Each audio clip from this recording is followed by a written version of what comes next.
రుచులే ప్రతిరోజు పండగలే high power ఉల్లాసం high power ఉత్సాహం హై పవర్ ఆరోగ్యం హై పవర్ ఆనందం గుంటూరు వారి XXL మరియు హై పవర్ హార్స్ దేశవాళీ మినపగుళ్ళు బంధాలు అనుబంధాలు మరింత దృఢంగా మరింత బలంగా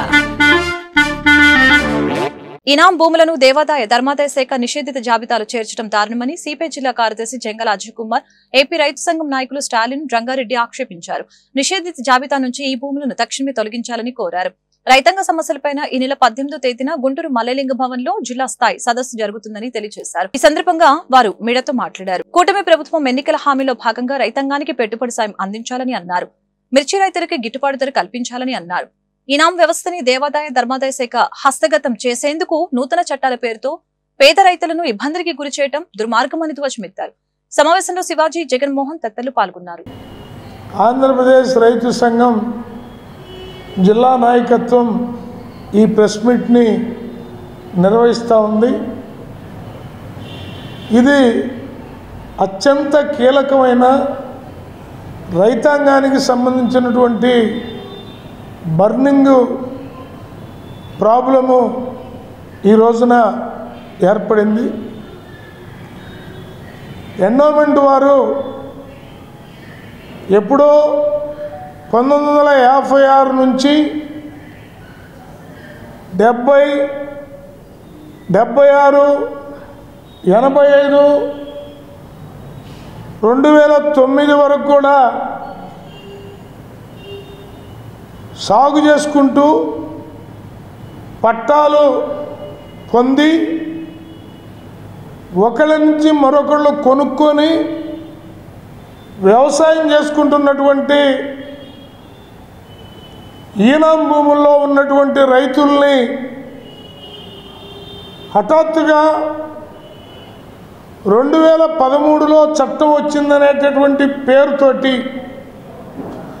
ఆ చట్టం వచ్చిన విషయం కానీ దాన్ని అమలు జరుపుతున్నామనేటటువంటి నోటీసులు కానీ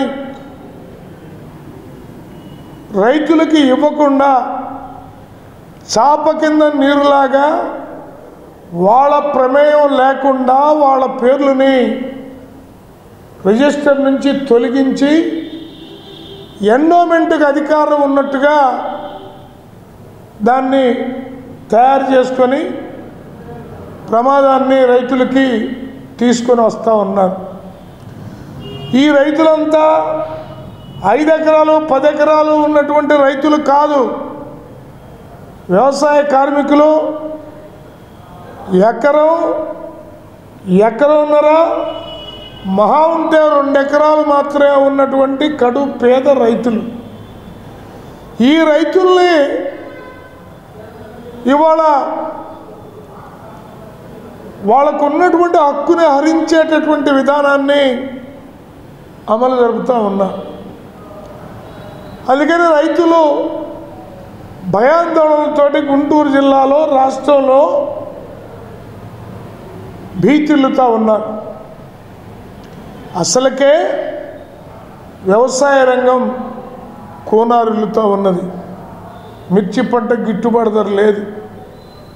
అసలు ఏ పంటకి గిట్టుబాటు ధర లేదు. గవర్నమెంట్ 1956లో రైతువారీ చట్టాన్ని తీసుకొచ్చింది. గవర్నమెంటే రైతువారీ చట్టాన్ని తీసుకొచ్చి మళ్ళీ దాన్ని ఇప్పుడు మధ్యలో వచ్చిన రాజకీయ నాయకులు దాన్ని మళ్ళా చట్టాన్ని సవరిస్తున్నామని చెప్పని ఈ భూములను మొత్తం కబ్జా చేయడానికి పెద్ద కుట్ర జరుగుతుంది. ఈ భూముల్లో 75 సంవత్సరాల నుంచి రైతుల పేరు మీద ఉన్న వాటికి గవర్నమెంట్కి శిస్తులు కడుతున్నారు రైతులు. ఈ వీటిలో పంటలు పండించుకొని ఉంటున్నారు. మామూలుగా గవర్నమెంట్ నుంచి ఈ మధ్య రైతువారి మామూలుగా పాస్బుక్లో అయిన ఈ టైటిల్ రీడ్లు 1Bలు అడంగళ్ళు బ్యాంకుల్లో రన్నింగ్లు అవుతున్నాయి.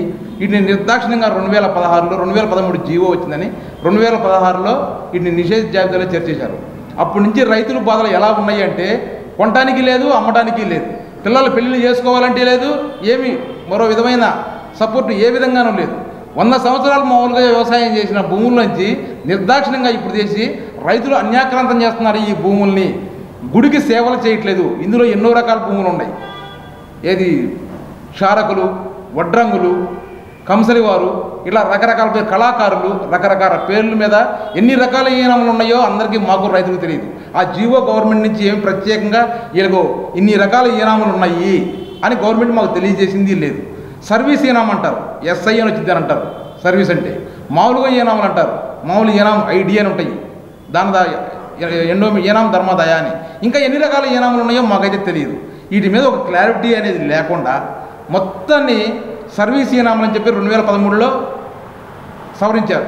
ఆ సర్వీస్ ప్రకారంగా సర్వీస్ ఈనాములు అంటే సర్వీస్ హోల్డర్లు ఎవరున్నారు దాంట్లో వాళ్ళు పోయేది మొత్తం ఈనాం వ్యవస్థనే తీసుకొని మొత్తం ఎండోమెంట్ హస్తగతం చేసుకొని హాయిగా వాళ్ళ కుర్చీల్లో కూర్చొని వాళ్ళ జీతాలు వాళ్ళకి వెళ్తున్నాయి. ఒక్కొక్కరికి ₹1,00,000 శాలరీలు ఉన్నాయి, ₹50,000 శాలరీ ఉన్నాయి. మొత్తం గవర్నమెంట్ ఈ ఈనాముల మీద యంత్రాంగం మొత్తం బతుకుతుంది. అలాగనే రైతులు కూడా బ్రతుకుతున్నారు. అంటే వీళ్ళు 14 ఎండల్లో చేసి మీకు వ్యవసాయం కూలీలుగా మామూలుగా సేవలు చేసి గుడికి అటు దీంట్లో సేవలు ఈనాములు అంటే సేవా ఈనాములు ఉన్నాయి. మామూలుగా రైతు వారికి ఈనాం ఎప్పుడో 1908-6 సంవత్సరాల్లో ఆర్ఎస్ఆర్ తయారైనప్పుడు ఈనాందారులు ఉన్నారు. వాళ్ళకి గౌరవం వాళ్ళకి అప్పుడు రైతుల వారు వచ్చినాయో జమీందారు దారులకు వచ్చినాయో ఎవరి దారాకు వచ్చినాయో ఎవరికీ తెలియదు. అదేమన్నా మీరు గవర్నమెంట్ ఏమైనా ఇచ్చారా? లేదు. మళ్ళా ఈ రిజిస్ట్రేషన్ ఈ మధ్యలో ఆ ఈనాములని రిజిస్ట్రేషన్ చేయడానికి లేదు అని మీకు ఒక ఆర్డర్ లేదు. రిజిస్ట్రేషన్ ఆఫీస్కి పోతే అక్కడ మీరు యంత్రాంగం ప్రకారంగా ఇలా అక్కడ పెట్టుకోవచ్చు. ఏమని ఈ నెంబర్ని రిజిస్ట్రేషన్ చేయడానికి వీల్లేదు అంటే అప్పుడు కొనేవాడు కొనడు, అమ్మేవాడు అమ్మడు. అప్పుడు కేన మండలంలో ఒక వేనేళ్ల గ్రామంలో 1956 నుంచి ఈ నివాసం ఉంటుండే దానికి చుక్కల భూమిగా 26 ఎకరాలు దాన్ని నిషేధించారు.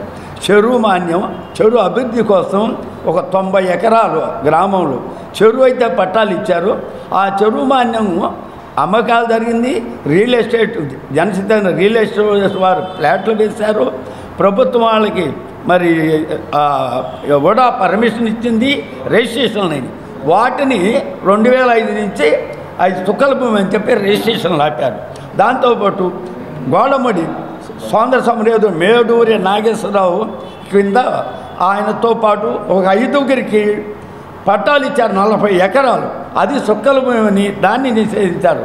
గోలమూడి వెంకటకృష్ణాపురం తక్కెలపాడు ప్రాంతంలో దాదాపు స్వాతంత్ర సమరయోధులకు ఇచ్చింది 200 ఎకరాలు చుక్కల భూమి అని చెప్పి అది కూడా రిజిస్ట్రేషన్ని నిలిపివేశారు.